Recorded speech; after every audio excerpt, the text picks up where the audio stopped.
Look, we're only a week in, and so far, so good. But with approximately 15 million illegals here, probably more, Tom Homan and the DHS will need to move with deliberate speed. They'll need to get creative. Everyone here illegally needs to return home so we can have peace in our home. And that's the angle.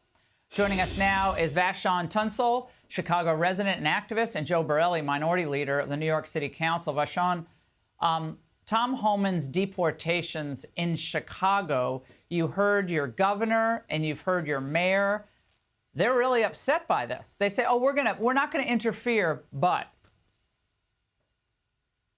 But, OK, I just want to say this. First thing I want to say is thank you, Tom Homan, for doing an absolute great job for cleaning up the city of Chicago. I know you're not done yet.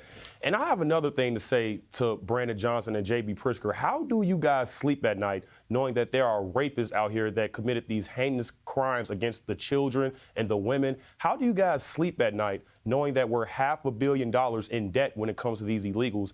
How do these men sleep at night knowing that you're putting illegal immigrants that are committing crimes over the American citizens? I just can't believe that they're doing this. Well, and Joe, each illegal immigrant in the United States, I got an illegal alien. Immigrants are the people we welcome in because they want to be part of the national fabric. They want to contribute to the society.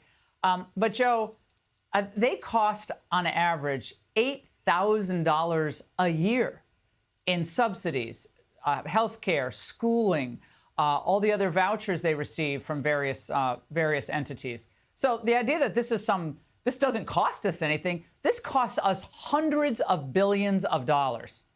Yeah, we have the receipts here in New York. So far, the migrant crisis has cost $6.5 billion with a B out of pocket. Wow. So if there's no other elected official in New York, maybe it's just me, but I want to say thank you to President Trump. Thank you to Tom Homan, because as a taxpayer in this city, I don't know how long we can possibly sustain this wave of illegal people living on our dime. I mean, thankfully, we have seen a reduction in the numbers thanks to some of the work that Trump has done on the border already. So we are closing some of our migrant shelters. But how do we get back that $6.5 billion that could have gone to schools, to hospitals, to nurses, to firefighters, or even, making the flowers in the park grow nicer?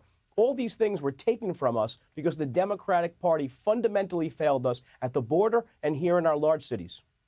Well, Vashon, what's happening in places like Fairfax County, Virginia, which is right outside of D.C., is a very wealthy area, but the public schools have seen a decrease in enrollment. COVID, but a lot of the politics in public schools, a lot of especially Christian parents have pulled their kids out. So the illegal influx of students is actually helpful to the teachers' unions, a whole new generation to propagandize to, I guess. So that's also kind of an unholy alliance, along with Catholic Charities, sadly, Lutheran Services, all these other NGOs. Mm-hmm. So here's the thing. We have to just start putting Americans first. Like, it's just as simple as that. And I believe Tom Homan is doing the right job when it comes to putting Americans first. And I just want to say this to all the criers out there who are crying over the undocumented immigrants who's been here for years and whatever, like Selena Gomez. Tom Homan has already made this clear. If you are here illegally, you're not off the table. You are committing a crime within itself if you're here illegally in America. Yeah, I mean, again, but they just want to say, oh, that doesn't matter. Well, that's why we have millions of people here, Joe. It does. If they told the world that if you come here illegally, you can stay indefinitely.